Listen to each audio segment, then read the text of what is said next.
Los saludamos a todos. Qué bueno que están aquí y saludamos también a todos los que nos siguen en la transmisión.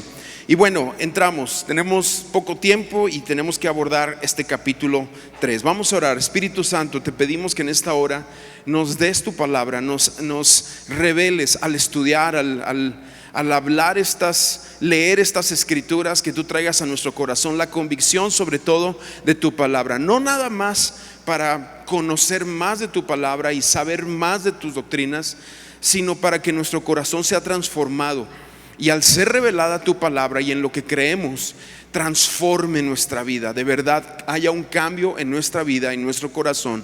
En el nombre de Jesús oramos, amén, amén. Entonces sean todos muy bienvenidos. Capítulo 3 es un capítulo donde, si ustedes recuerdan, la semana pasada en el capítulo 2 habíamos dicho que es como una corte. Realmente el capítulo 1 versículo 18 al capítulo 3 versículo 23 es una corte con su veredicto. ¿En qué sentido? Que Pablo hace este ejercicio para que nosotros nos relacionemos. Vaya que el derecho romano vino para quedarse. Yo sé que aquellos que estudiaron derecho, abogacía, es parte de lo que estudiaron también como una de las clases iniciales ahí en el curso o en la licenciatura de derecho. Y Pablo nos pone este aspecto como para que judíos y gentiles podamos entender qué es lo que está pasando. Tenemos a Dios como un juez justo, es algo que hemos visto. Tenemos a los gentiles que Pablo ya probó que son culpables. Y en el capítulo 2, básicamente el capítulo 2 se dedicó a decirnos que los judíos ahora también son culpables delante de Dios. El capítulo 3 va a demostrar que toda la humanidad es culpable delante de Dios. Y de repente hay estas discusiones filosóficas de si el hombre es bueno o es malo, nace bueno, nace malo. Yo lo que te puedo decir es que el hombre nace culpable y eso lo hace malo. Y creo yo en un tiempo de inocencia dentro de los bebés, de los niños, pero después de eso, cuando llega la temporada de la conciencia, el niño brinca a la realidad del pecado. Y aunque lo hace en inocencia, desde pequeños expresan el egoísmo que traen dentro de ellos. Sin embargo, recordemos que en el capítulo 2 habló 4 testigos que atestiguan en contra de los judíos, y dijo, el primero de ellos es los gentiles. ¿Por qué? Porque muchos gentiles, nos explica Pablo, actuaron como si hubieran escuchado la ley, como si hubieran leído la ley sin nunca haberla escuchado. Primero, haciéndonos ver que la ley está en el corazón del hombre. O sea, el hombre sabe por instinto que robar es malo, que matar es malo, que mentir es malo. Cuando los niños tú los ves diciendo las primeras mentiras, tú les dices, oye, pero ¿por qué dices eso? Y nada más te van a hacer porque saben que está mal. Yo me he encontrado 2 o 3 niños por ahí de ustedes, ¿verdad? Que hacen así sus carillas, ¿verdad? Y es parte de este crecimiento y esta maldad. Pero Pablo nos va a llevar por medio de las escrituras a ver la profundidad de eso en nuestro corazón. Bueno, pero hablamos del segundo testigo, fueron las bendiciones de Dios. ¿Por qué? Porque se portaron como si no las hubieran tenido. Hay muchas en la Biblia, en el Antiguo Testamento, pero en el tiempo del desierto, acuérdate cuántas veces les dice Moisés, los reprende, les dice son duros de cerviz, hacen el becerro,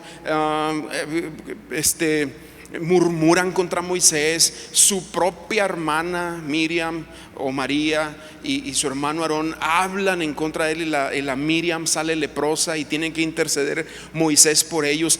Hay un montón de ocasiones donde el pueblo, nada más en ese segmento de los 40 años, fue rebelde. Sin embargo, el maná nunca cesó y el agua de la peña nunca cesó.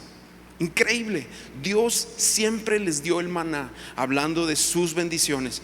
Y a lo largo del Antiguo Testamento hay mucho de eso. Ese es otro testigo en contra de ellos. El tercer testigo es la ley, que no pudieron cumplirla. Hechos 15:10, Pedro es donde dice, ni nuestros padres ni nosotros hemos podido con esta carga. No hemos podido, no vamos a ponerles a los gentiles algo que ni nosotros hemos podido cumplir. ¿sí? La ley como un tercer testigo, y el cuarto testigo, la circuncisión, que fue un pacto que Dios hizo con Abraham y con sus hijos.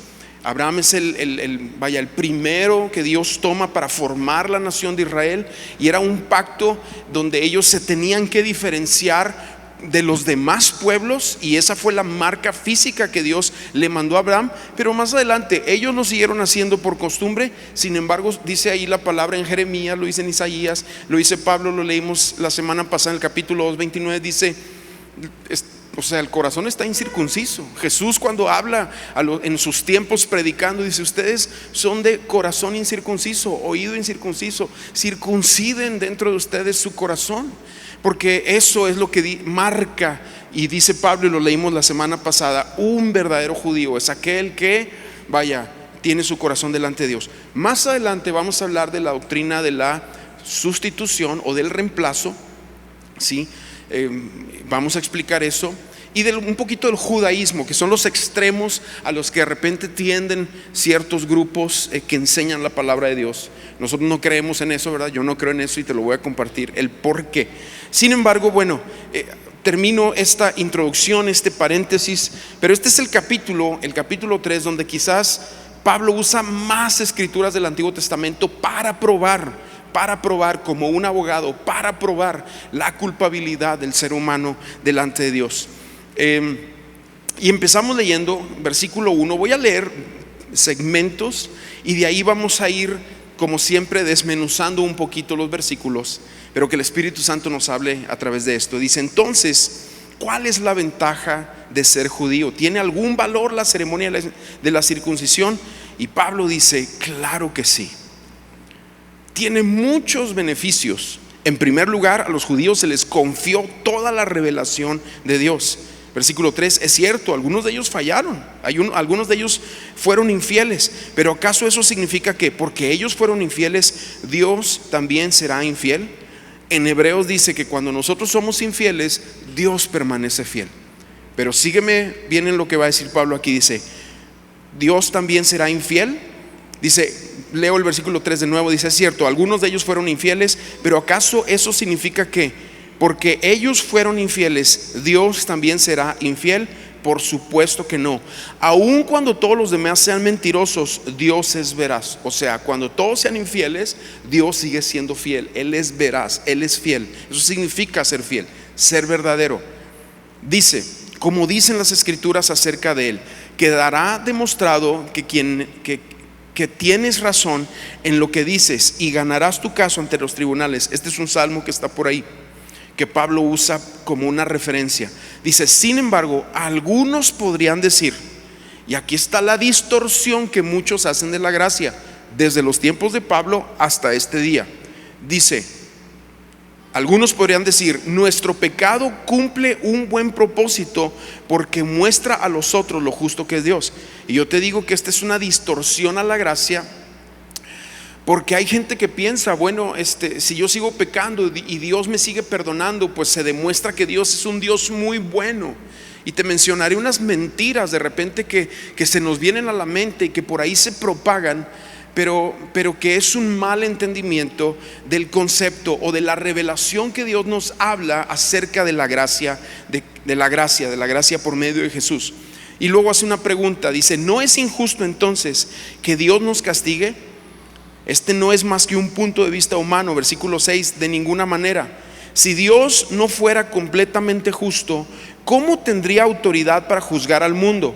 Sin embargo, alguien podría seguir argumentando: ¿por qué Dios me juzga como pecador si mi mentira realza su veracidad y le da más gloria a Él? Distorsión de la gracia. Algunos incluso nos difaman, asegurando que nosotros decimos: cuanto más pecamos, mejor. Porque esa era la distorsión que muchos querían agarrar de Pablo. O sea, Pablo decía, la gracia va a sobreabundar sobre el pecado, va a sobreabundar el pecado. Y en la explicación que él habla, tenemos que entender que el corazón de la gracia es amar a Dios, que el Espíritu Santo es derramado sobre nuestros corazones para anhelar a Dios sobrenaturalmente. Y al anhelarlo por medio de su Espíritu Santo de una manera como te la estoy explicando, como estamos entendiéndolo por medio de su Espíritu Santo, vamos viendo que la gracia se aplica a nosotros para ir amando más a Dios. Sin embargo, si caemos, sabemos que Dios nos va a levantar. Pero también en esto que estoy tratando de explicar aquí, había gente en aquel tiempo y también en este día que decían eso. Acusaban a Pablo diciendo, y lo difamaban diciendo, cuanto más pecamos mejor. O sea, como si Pablo estuviera por medio de la enseñanza de la gracia animando a la iglesia a pecar, y no es así. Pablo está animando a la iglesia a, por medio de la gracia, amar al Señor de todo corazón, cumplir el primero y segundo mandamiento. Pero sabemos que en el camino vamos a fallar y la gracia te va a levantar para seguir adelante. Sin embargo, las caídas del justo, de aquel que ha entendido esto, cada vez eran más lejanas y más prolongadas. Bueno, eso es un tema ahí. Dice, los que dicen tales cosas merecen ser condenados. ¿Por qué Pablo les avienta este tipo de mensaje que suena como una maldición? Porque una distorsión de esa manera, o sea, decir, tú vives, te lo voy a traducir en otras palabras, no importa lo que hagas, Dios te va a perdonar. No importa cómo vengas, Dios te va a perdonar. No importa cómo sea tu vida, Dios te va a perdonar. Y vaya, hay algo de certeza en lo que estamos hablando, pero esos mensajes dan al corazón y al entendimiento de la persona así como que, pues no hay consecuencia. Yo puedo vivir mi vida, o sea, yo puedo andar en adulterio, puedo andar en fornicación, puedo andar en pornografía, puedo andar robando en mi trabajo, puedo andar transeando, puedo andar mirando otras cosas, puedo tener un corazón infiel para mi esposa, para mis hijos, puedo ser una persona traicionera, y no le hace. Como quiera, Dios me ama. Y ese es el detalle. Ese es el detalle que tiene una connotación herética. ¿Por qué? Porque ese no es el mensaje de la gracia. El mensaje de la gracia es que te transforma de adentro hacia afuera. Te va cambiando la gracia porque vas amando más al Señor. Y cuando te pega el Evangelio, entonces el Evangelio toma toda tu vida, desde tu pasado, que a veces se nos hace bien complicado, y traemos muchas veces nuestro pasado delante de Dios como si Él no tuviera capacidad de perdonarnos, y Él sí nos perdona, pero a veces hacemos de nuestro pasado un ídolo para no avanzar.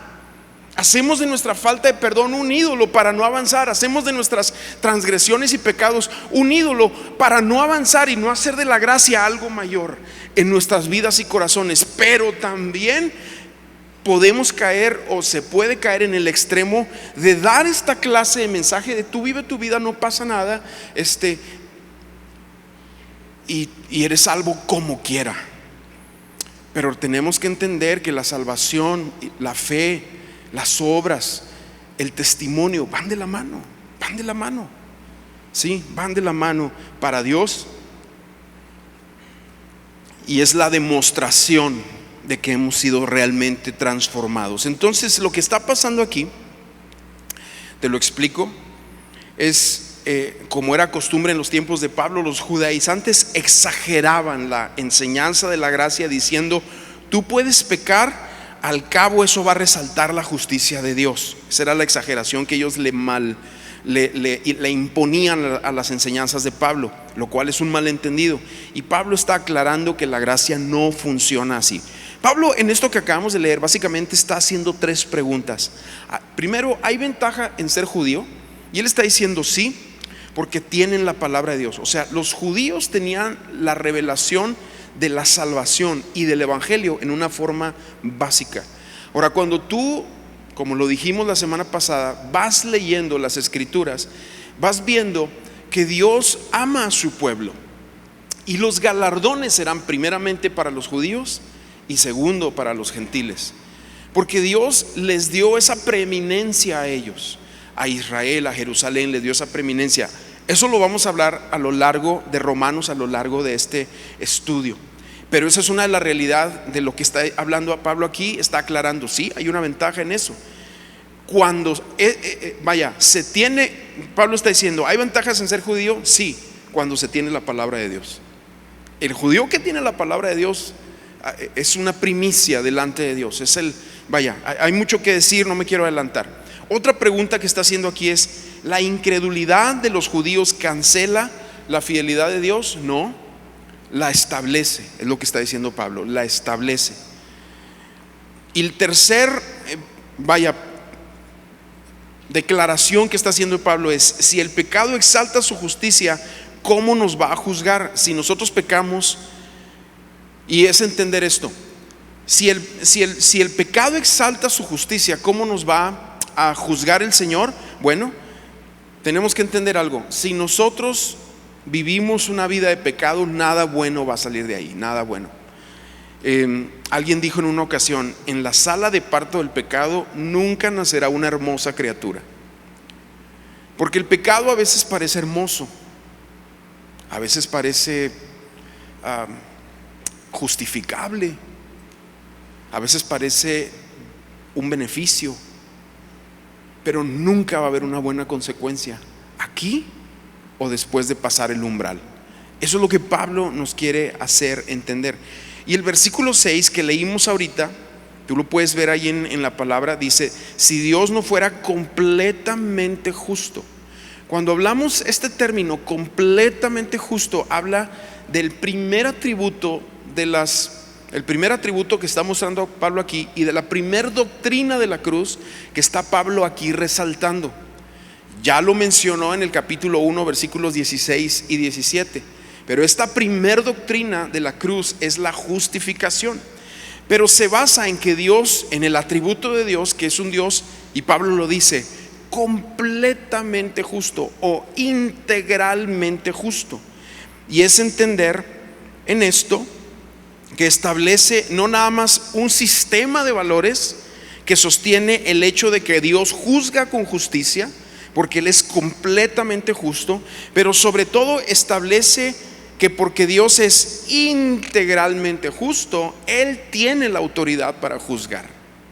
Él tiene la autoridad para juzgar.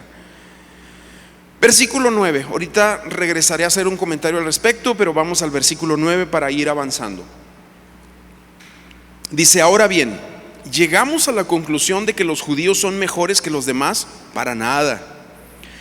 Tal como acabamos de demostrar, todos, sean judíos o gentiles, están bajo el poder del pecado, como dicen las escrituras. Y a partir de aquí el apóstol Pablo se saca es como si un espadachín saca su espada y empieza a cortar cabeza, decimos nosotros coloquialmente, para cualquiera que tenga una excusa de decir: no, es que sí somos buenos, somos de buen corazón. Pablo va a demostrar aquí lo contrario. Y entonces empieza aquí: como dicen las escrituras, no hay un solo justo, ni siquiera uno. Salomón, cuando está haciendo esa oración donde se derrama el Shekinah de Dios, la gloria de Dios, y los ministros ya no pueden tocar y cantar y todo eso, en esa oración él dice: no hay hombre que no peque. Por eso te digo que desde el Antiguo Testamento los judíos tienen los vestigios antiguos de la salvación, de las buenas nuevas y de la justicia.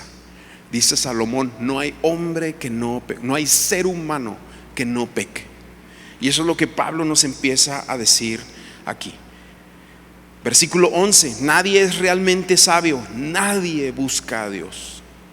Lo que está diciendo Pablo aquí es que por iniciativa propia el ser humano no busca a Dios. Por eso el Nuevo Testamento resalta tanto que Dios fue quien nos buscó a nosotros, ¿sí? Que Él nos amó primero, que el Evangelio es que Dios tuvo la iniciativa y tú respondiste a la iniciativa de Dios. Eso es el Evangelio. No es que yo me gano a Dios, no es que yo hago esfuerzos para ser mejor. No.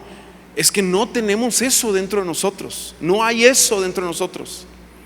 Así como no nos salen garras, así como no nos salen colmillos así tipo los X-Men, así como no tenemos alas acá atrás para volar, eso no está en nuestro ADN como seres humanos. Yo quiero nada más que entiendas esa parte.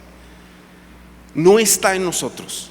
Y eso es lo que Pablo empieza aquí a aclararnos.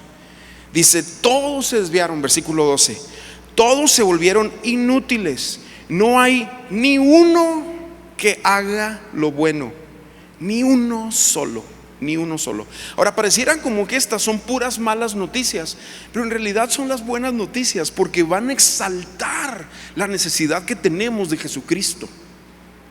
Cuando hay personas que empiezan a leer esto, como que no les gusta escuchar mucho, les gusta que más le diga que tú eres victorioso, tú eres vencedor, tú vas a salir adelante, Dios te va a prosperar, vas a tener generaciones y generaciones de hijos bendecidos, y queremos escuchar esas cosas y nos gusta porque nos alientan. Pero este tipo de cosas nos ubican. Estamos entendiendo, es muy diferente. Necesitamos ser ubicados en quienes somos originalmente, espiritualmente hablando. ¿Para qué? Para entender la dependencia que tenemos de una forma exagerada de Jesucristo.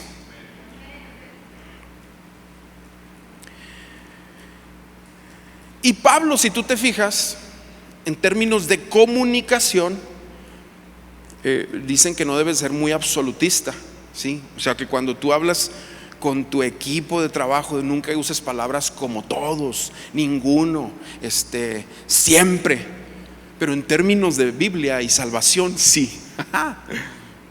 Y Pablo empieza a decir, usa dos palabras aquí absolutas en cuanto a culpabilidad. Todos somos culpables, ninguno es inocente, ninguno tiene características delante de Dios como para decir, yo me puedo levantar y ahorrarme la cruz, como le dijo Pedro a Jesús: Señor, ¿para qué pasas por la cruz? Y ahí lo reprende a Pedro y le dice: apártate de mí, Satanás, porque esa doctrina de podemos llegar a Dios sin la cruz es diabólica. ¿Me escucharon? Y esto suena fuerte y duro, pero en realidad para al que va captando el evangelio es wow, es Cristo como el centro y la necesidad que tenemos de Él. Los puritanos tenían una frase muy, muy interesante. Decían, hablando del hombre, es como un barco que se está hundiendo, no importa si va cargado de oro o de estiércol. Y estos versículos indican que todo el ser humano es controlado por el pecado. Su mente, cuando dice no hay quien entienda; su corazón, cuando dice no hay quien busque a Dios; su voluntad, cuando dice no hay quien haga lo bueno. O sea, mente, corazón, voluntad, todo el ser humano está empapado por el pecado. Y porque el hombre es pecador, es por eso que Dios busca al hombre por medio de Jesús para salvarlo, ¿sí? Entonces aquí seguimos leyendo un poquito de estos versículos de los Salmos y de Isaías que usa Pablo para hablar de que el hombre es pecador de pies a cabeza. Sigo leyendo ahí el versículo 13, dice: lo que hablan es repugnante, como el mal olor de una tumba abierta. Su lengua está llena de mentiras.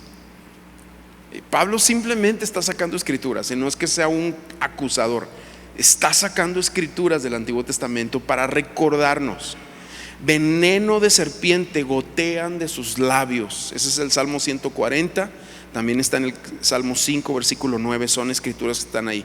Su boca está llena de maldición y amargura. Salmo 10, 7. Hay muchos salmos, pero algunos sí quiero regresar a ellos para leerlos. Fíjate cómo dice el Salmo 10, 7. Abundan en su boca maldiciones, engaños y mentiras. Bajo su lengua esconde ofensas y maldad. Jesús dice en Mateo, en el Nuevo Testamento, dice: del corazón del hombre salen todos estos pecados, los adulterios, los asesinatos, las mentiras, los hurtos, del corazón del hombre. Y es lo que nos está hablando aquí. Se apresuran a matar, Dice versículo 16, siempre hay destrucción y sufrimiento en sus caminos. No saben dónde encontrar paz, versículo 17. Y esto está basado en Isaías 59. También quiero leer esa porción, versículo 7 en delante. Dice: sus pies corren al mal y se apresuran para derramar sangre inocente. Sus pensamientos son pensamientos malvados. En sus caminos solo hay destrucción y quebrantamiento. No conocen el camino de la paz, ni hay justicia en sus caminos. Sus verdades son torcidas, y todo el que las siga jamás conocerá la paz. Por eso la justicia se alejó de nosotros y el derecho no nos alcanzó. Estábamos en luz. ¿Cuándo estábamos en luz? Ahorita te voy a decir. Pero dice: y lo que tenemos son tinieblas, resplandores, y andamos en la oscuridad. Palpamos la pared y andamos a tientas, como si fuéramos ciegos o no tuviéramos ojos. Tropezamos a plena luz del día, como si fuera de noche. Nos contamos entre los fuertes y parecemos muertos. Todos nosotros gruñimos como osos, pero nuestras quejas son gemidos de paloma. Esperábamos justicia y no la hay. La salvación se ha alejado de nosotros. Porque esa es la condición del hombre cuando pecó, que es donde va a terminar Pablo en su clímax en esta corte. La salvación se ha alejado de nosotros. Versículo 18, regresamos a Romanos 3:18, dice: no tienen temor de Dios en absoluto. En absoluto. Y eso habla del Salmo 36:1, donde dice: la maldad del corazón del impío, en su opinión, no hay por qué temer a Dios. Hace unos días escuchaba a unos jóvenes filósofos argumentando acerca de precisamente estas cosas que tienen trascendencia, y toda esta filosofía hueca estaba basada en su opinión, o en opiniones de hombres como Hegel y como Nietzsche y como todos estos filósofos, algunos modernos, otros antiguos, Sócrates, Platón, Aristóteles, pero son opiniones de hombres. ¿Cuál es la diferencia con la palabra de Dios? ¿Y por qué es tan importante creer a la palabra de Dios? Porque son palabras de Dios. No son palabras, no son conjeturas de hombres dadas a hombres, basadas en opiniones humanas para salir adelante en nuestros conceptos diarios. La palabra de Dios es lo que ha sido dado a nosotros por medio de nuestro Padre, para que vivamos a la altura y mantengamos el estado de justicia que Él tiene como concepto, el estado de paz que Él tiene como concepto.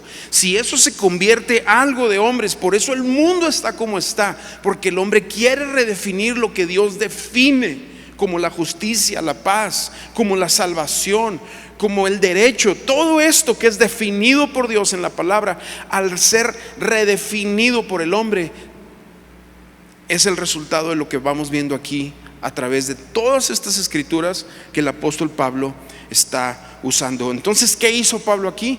Hizo como un rayos X, más que un rayos X, como un escáner del ser humano y de cómo somos sin Cristo.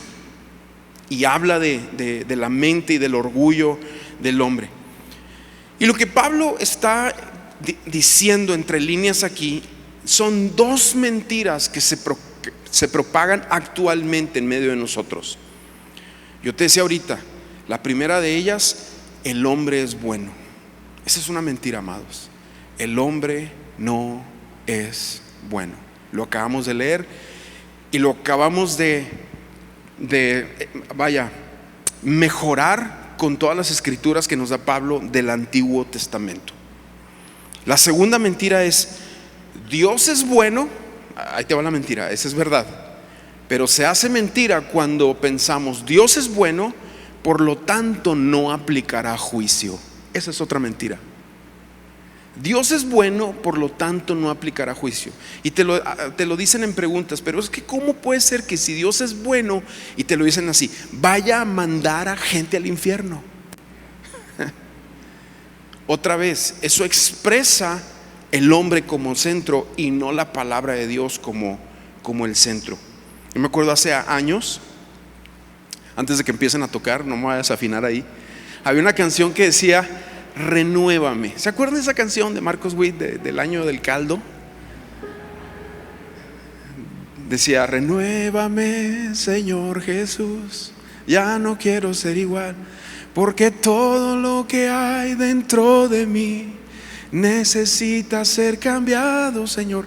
Y yo me acuerdo que en la iglesia donde nosotros estábamos hace muchos años también, el año del caldo, siglo pasado, había una misionera que se le hacía muy fuerte la canción y le quería cambiar, porque mucho de lo que hay dentro de mí.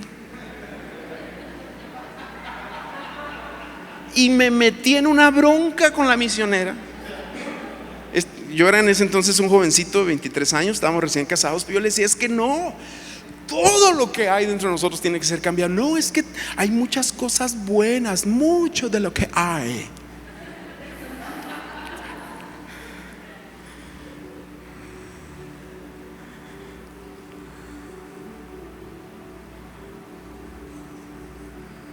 Nacemos malvados. Una cosa es que tengamos inocencia, pero la maldad nos hace culpables.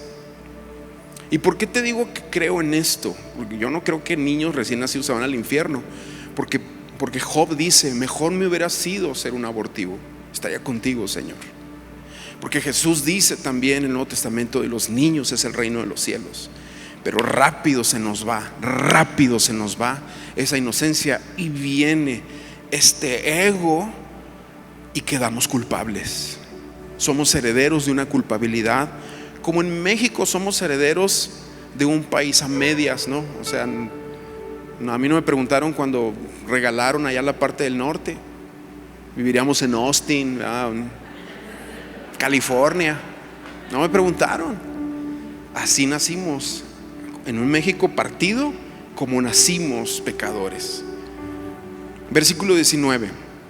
Yo sé que me queda 1 minuto y medio, pero bueno, me van a tener que esperar un poquito. No me va a tardar mucho, ya estamos por terminar. Obviamente la ley se aplica a quienes fue entregada, porque su propósito es evitar que la gente tenga excusas y demostrar que todo el mundo es culpable delante de Dios.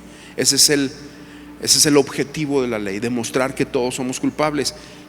Volvemos al tema de cuando Pedro se pone de pie diciendo, no pudimos cumplir con la ley. La ley no la podemos cumplir como hombres.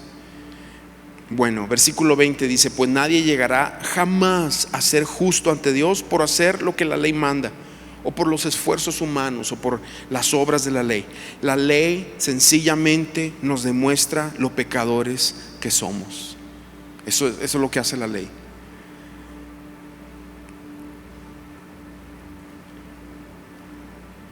Versículo 21. Y aquí en el versículo 21 es donde Pablo explica la primera de las doctrinas de la cruz, la justificación. Más adelante hablaremos de santificación, de regeneración. Hablaremos de todo esto que Pablo va a traer como riqueza a nuestras vidas. Pero aquí es donde empieza a explicarla. Pero ahora, tal como se prometió tiempo atrás en los escritos de Moisés y de los profetas, Dios nos ha mostrado cómo podemos ser justos ante Él sin cumplir con las exigencias de la ley. Dios nos hace justos a sus ojos cuando ponemos nuestra fe en Jesucristo. Y eso es verdad para todo el que le cree, sea quien fuere. Porque los judíos tendían a hacer mucha distinción de personas. No, hombre, aquellos bárbaros, ellos no. Y Pablo está diciendo que si ponen su fe en Jesucristo, también ellos pueden entrar.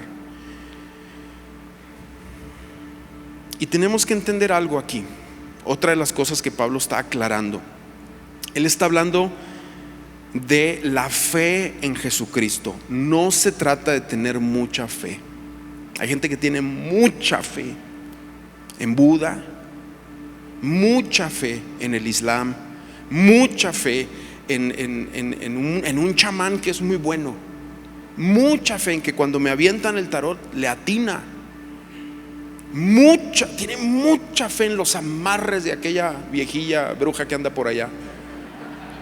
Mucha fe. Y la gente tiene mucha fe. El problema es el objeto de nuestra fe. Si el objeto de nuestra fe no es Jesús, es una fe débil, porque Jesús es el único que nos sostiene a través de la muerte para que nosotros nos presentemos delante de Dios por medio de Él, por medio de su sacrificio. ¿Por qué? Porque Él venció a la muerte, el mayor de nuestros enemigos. Dice la palabra allá en Corintios, se la tragó. La muerte quiso venir a matarlo, pero se la absorbió.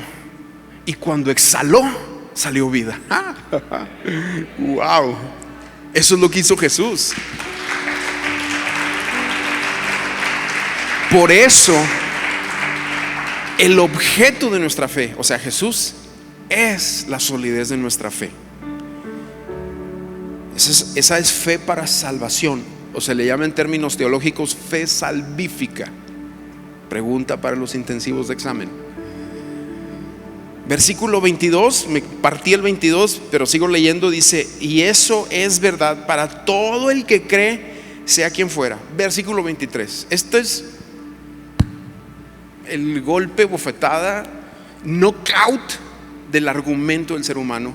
Dice, lo leo aquí y luego lo leo en la versión clásica. Dice: pues todos hemos pecado, nadie puede alcanzar la meta gloriosa establecida por Dios. Por cuanto todos pecaron, dice la Reina Valera 60, por cuanto todos pecaron, están destituidos de la gloria de Dios. Y aquí habla de dos cosas. Por cuanto pecamos, fuimos separados de la presencia y de la gloria de Dios. Y no nada más eso, para demostrar todo lo que Pablo dijo de lo malvado que somos como seres humanos, es entender que Dios ha despojado de nosotros la gloria que teníamos en el huerto del Edén. ¿Estamos entendiendo? Por eso, por el despojo, por el arranque de la gloria de Dios de nuestros corazones, es que no tenemos capacidad como seres humanos para ser buenos. Necesitamos entender, creer por fe en el sacrificio de Cristo, ser llenos de su Espíritu Santo, que la palabra llene nuestros corazones. Y ahí es donde más adelante empezaremos a hablar de regeneración. ¿Sí? Versículo 24: sin embargo, en su gracia Dios gratuitamente nos hace justos a sus ojos por medio de Cristo Jesús.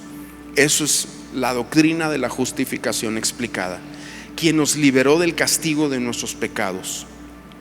Versículo 25: pues Dios ofreció a Jesús como el sacrificio por el pecado. A eso se le llama expiación, segunda de las doctrinas de la cruz, o podríamos decirlo, la principal doctrina de la cruz, de la cual se vierten todas las demás. Pero bueno, las personas son declaradas justas a los ojos de Dios cuando creen que Jesús sacrificó su vida al derramar su sangre.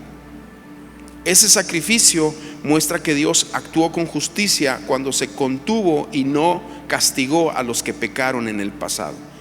En la Reina Valera contemporánea dice: a quien Dios puso como sacrificio de expiación. ¿Sí? Expiación es la eliminación de la culpa o el pecado a través de un tercero. Significa una muerte por sustitución. O sea, en el Antiguo Testamento era muy interesante, porque en el día de la expiación traían dos corderos.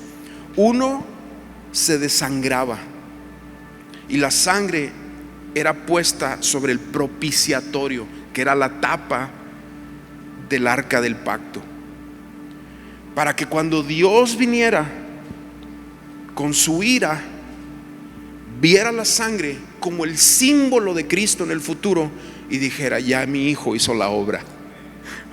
Wow, mano. Jonathan Edwards en 1941 predicó un mensaje que hasta la fecha sigue transformando a muchos. El ser humano en manos de un Dios airado.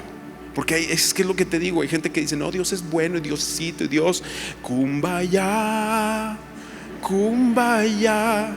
Y hacemos del rollo de Dios así como un rollo hipioso.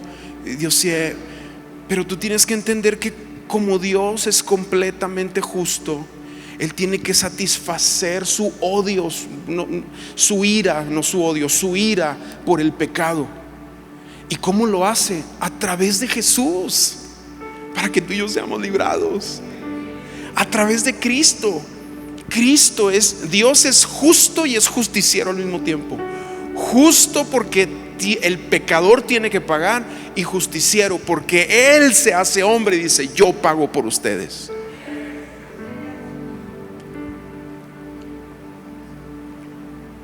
Y el ejemplo de sustitución, uno de los primeros ejemplos se nos da en Génesis 22:13, donde dice, Abraham, cuando iba a sacrificar a Isaac, ese es un ejemplo, otro de los montones de ejemplos del Antiguo Testamento. Está así con la daga y viene el ángel y dice, no lo sacrifiques, no lo mates. Y está ahí ya con el Isaac acostado, y me imagino al Isaac así, ¿qué onda con mi jefe? ¿Verdad? Y está ahí y lo detiene el ángel. Y viene este versículo 13, capítulo 22 de Génesis, dice, y Abraham levantó entonces los ojos y vio que a sus espaldas había un carnero trabado por los cuernos en un zarzal. Abraham fue y tomó el carnero y lo ofreció en holocausto en lugar de su hijo. Eso es expiación. Eso fue lo que Cristo hizo por ti y por mí. Porque tú, como ya nos leyó Pablo, veníamos hechos pedazos. Se despojó la gloria y Dios nos despojó de su gloria. Y entonces Él hizo esta maravillosa obra que se le llama evangelio, para que al creerlo seamos librados. Y entonces nos encontremos con la otra moneda de la realidad de Dios. Por eso Hebreos dice, horrenda cosa es caer en manos del Dios vivo.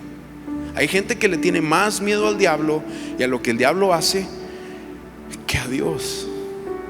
Y este es otro error teológico. Este es otro tremendo error teológico. Nos han enseñado las películas de terror, y la del exorcista, y la de Carrie, y la del perro, y la del payaso, que el diablo es bien gacho. No. El diablo no funciona si Dios no lo deja.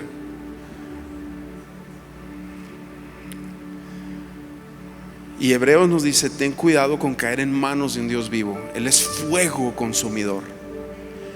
Pero cuando entendemos esto y ponemos nuestra fe en Cristo, se voltea, y entonces nos encontramos con ese Padre amante, con ese Padre amoroso. Nos encontramos con ese Dios y los atributos de su bondad, su misericordia, su santidad, su justicia a través de Cristo. Te vas a encontrar con otras cosas, pero necesitamos entender esto. Si no pasamos este examen del capítulo 3, reprobamos el examen.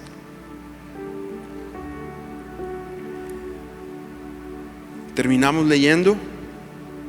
Por eso, entre paréntesis, Hebreos nos dice que menospreciar la sangre de Cristo, o menospreciar el sacrificio de Cristo, es el más voraz de todos los pecados, por el costo que tiene para Dios el sacrificio de su Hijo. Versículo 26 dice, porque miraba hacia el futuro y de ese modo los incluiría en lo que llevaría a cabo en el tiempo presente. Dios hizo todo esto para demostrar su justicia, porque Él mismo es justo e imparcial a los pecadores, los hace justos a sus ojos cuando creen en Jesús. Hay mucho que decir ahí, ¿no? Terminamos leyendo nada más. Creo que es importante la lectura de la palabra de Dios. ¿Podemos entonces jactarnos de haber hecho algo para que Dios nos acepte? No, porque nuestra libertad de culpa y cargo no se basa en la obediencia a la ley, se basa en la fe. Así que Somos hechos justos a los ojos de Dios por medio de la fe y no por obedecer la ley. Después de todo, ¿acaso Dios es solo Dios de los judíos? ¿No es también el Dios de los gentiles? Claro que sí.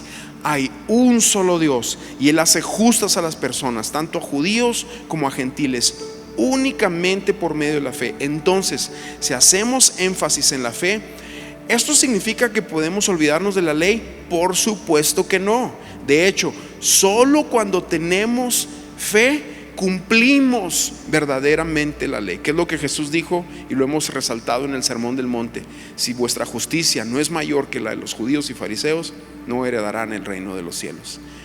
Porque cuando tú entiendes esto, de corazón te sale cumplir la ley, amar a Dios, amar al prójimo, no mentir, no matar, no odiar, perdonar, porque el corazón ha sido impregnado de su amor. Entonces vamos a ponernos de pie para terminar. Mi intención esta noche, porque esta es clase de intensivo, pero al mismo tiempo es reunión de iglesia, y quiero terminar orando, porque a veces nos enrolamos tanto en nuestro rollo diario y en nuestras necesidades y en las broncas que traemos y en los problemas y en el COVID y en la pandemia y en aquel y el matrimonio, y nos enrolamos tanto en nuestro rollo que nos olvidamos de su sangre, nos olvidamos de lo que Él ha hecho por nosotros. Y a mí me gustaría que ahorita, a través de esta plática, tú pudieras olvidarte de todo lo que traes entre semana, de tus sufrimientos, de tus circunstancias, de tus angustias, y le levantes tus manos a Dios y le digas: gracias, Cristo, por tu sangre derramada en la cruz del Calvario. Gracias porque me viste siendo yo pecador, me viste como con los ojos de tu Hijo. Gracias. Gracias, que no sea un corazón el mío, Señor, malagradecido, para olvidarme de tu sangre, de tu sacrificio, de tu amor inagotable, de tu misericordia, Señor, incomprensible. Líbrame, Señor, de ser un fariseo, un legalista, Señor, que trabaje para ti por lo que tú me das, cuando entendiendo lo que Cristo hizo para mí, Señor, yo haría esto por ti, Señor, aunque no me dieras nada, porque te amo. Gracias, Señor, gracias por tu amor a través de Jesús. Ahora, ahí donde estás, dile: gracias porque me perdonaste, porque a través de Cristo has devuelto tu gloria a mi corazón. Me has cambiado los ojos para ver a través de ti.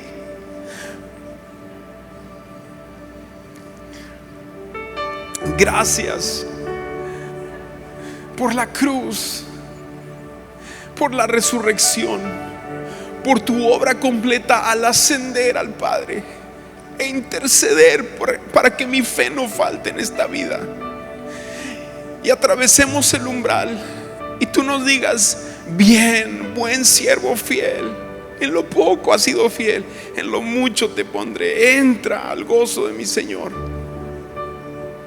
Gracias, Espíritu Santo, gracias por tu palabra que viene a nuestros corazones y nos golpea, nos mata para revivirnos.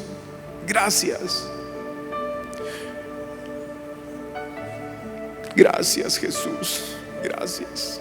Ahí donde estás, levanta la mano y dile: gracias. Recuérdanos, Señor, recuérdanos que estas no son simples doctrinas para aprender, sino es la realidad de tu obra por nosotros. Gracias, Jesús, gracias, porque nos ves con contentamiento, no por lo que hacemos, sino por quien somos en Cristo para ti. Gracias que no nos ves por nuestro pasado. Gracias porque nos ves con los ojos de tu Hijo, que transforma nuestro presente y nos da una esperanza para el futuro. Gracias, Señor. En el nombre de Jesús oramos.